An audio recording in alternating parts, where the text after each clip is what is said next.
You're listening to User Media. Hello General Hospital friends. Welcome to my channel. Before starting the video, please go ahead and hit the subscribe button and give this video a like up. After Olivia gives Alexis a hug upon arriving at the Quartermain mansion, Alexis goes upstairs to bid Scout goodnight. Scout is sound sleeping. Alexis informs Olivia as she descends to the living room. She also instructs Olivia to express gratitude to Monica for allowing the children to be here. Olivia also offers her a bed here, but Alexis believes she might as well sleep in her own bed because she will be awake all night anyhow. She also thinks that Danny and Scout ought to live with her. She believes Jason is not ready to parent a teenager, and if Drew is elected, he will be in Washington, D.C. Olivia thought things with Jason and Danny were good. Alexis notes Sam was worried about Jason's influence on Danny, and she doesn't think she'd want Jason to raise Danny alone. The sooner they are stabilized at her home, the better it will be for them. Brooklyn finds Dante out on the patio, trying to clear his head. She notes it's cold out here, but he's not feeling anything right now.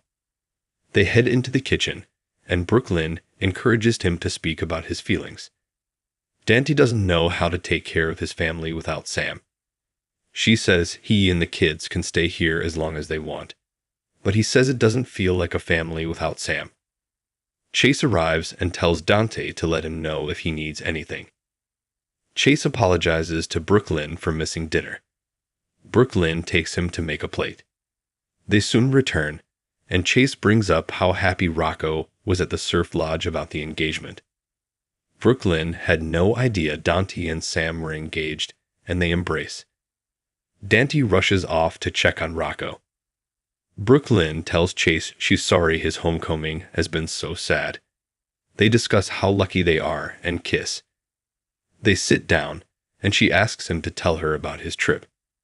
Chase says seeing Finn back to himself was great, and Violet couldn't stop smiling. He says Violet also wanted him to remind her that she wants a cousin and doesn't want to wait forever. Brooklyn says there are things they can do to make it happen, and they kiss again.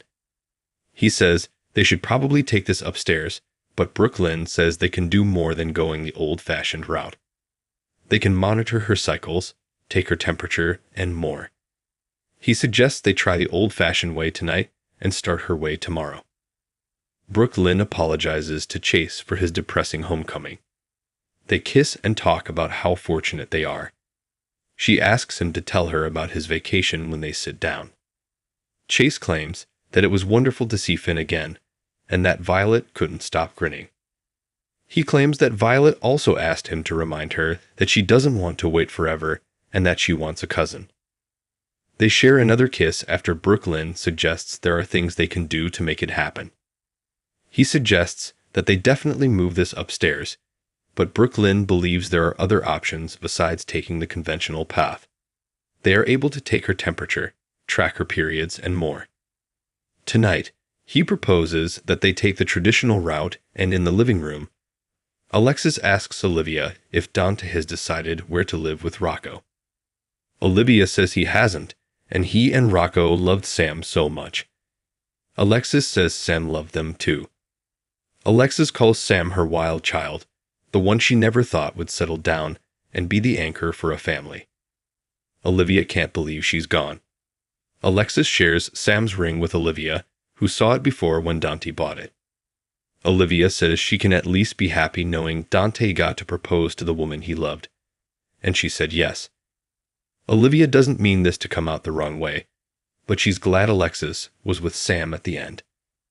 Alexis says she was too. Dent finds Alexis with his mom, and Olivia leaves them to talk. Alexis explains she came to check on Scout, but she was sleeping. Dent notes grief is exhausting. Alexis brings up the funeral, and Dante says he'll agree with whatever she decides. He sees Sam's engagement ring in a bag on the table. She says she brought it over for him as she didn't know if he wanted to keep it or have Sam wear it. Dante cries. It feels like he bought it. Tracy finds Cody in the stable and complains she has a house full of hungry children with no food, so she needs to know where his irresponsible girlfriend is. Cody says if Sasha took off, he'd be the last person she'd tell. Tracy wonders what he did. Cody says he didn't mess anything up for once, and it turns out he and Sasha are first cousins.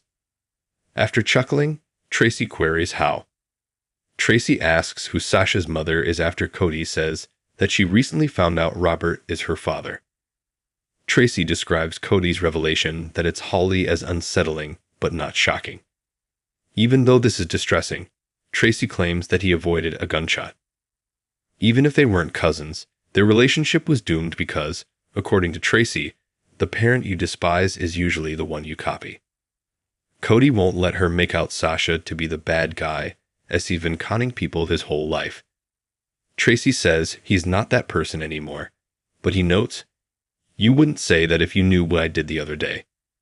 She asks what he did, and Cody admits Drew paid him not to tell anyone about him, Willow, and Nina.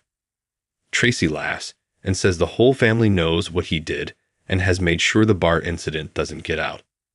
She tells Cody to be smarter going forward and that he should have held out for more money. Cody says he had no intention of going to the press, and he was drunk that night and lashing out. He would love to tell the world about Drew, but he doesn't want to hurt Michael, Willow, or the kids. Cody finds it insulting that Drew thought he could be bought. Tracy says most people can, and this proves that Drew is a real Quartermain. Cody says she almost sounds proud of Drew. She says she's not, but all Quartermain men share a common trait: cheating. She says Jason is the only one who hasn't, but he doesn't recall being a Quartermain. And while Drew didn't grow up in the family, his roots are showing.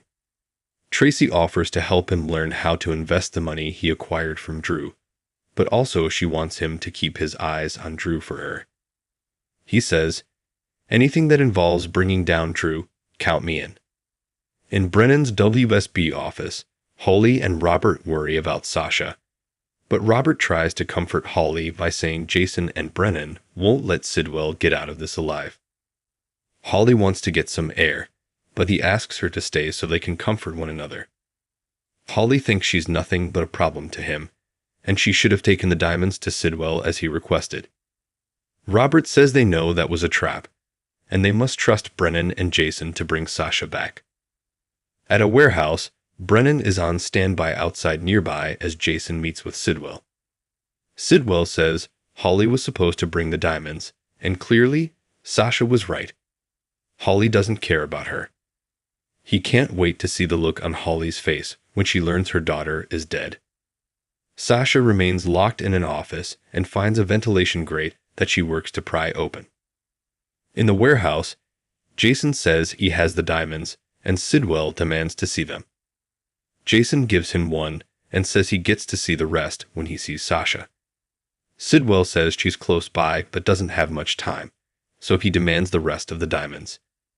Jason will only give the diamonds when he has proof that Sasha is alive. Jens claims she won't be able to open the vent in time after showing him a video of Sasha attempting to break in. After he sets the timer, Jens discloses that she has 5 minutes to live because there is a bomb in her room. "Your move," he says after demonstrating to Jason that the timer is set. Sasha discovers the explosives in the workplace after hearing the sound of a bomb timer. Jason gives him the diamonds in the meantime, and Sidwell provides him with the office number she works at. Thank you for watching this video. Please subscribe my OSR Media to our channel, and stay with us.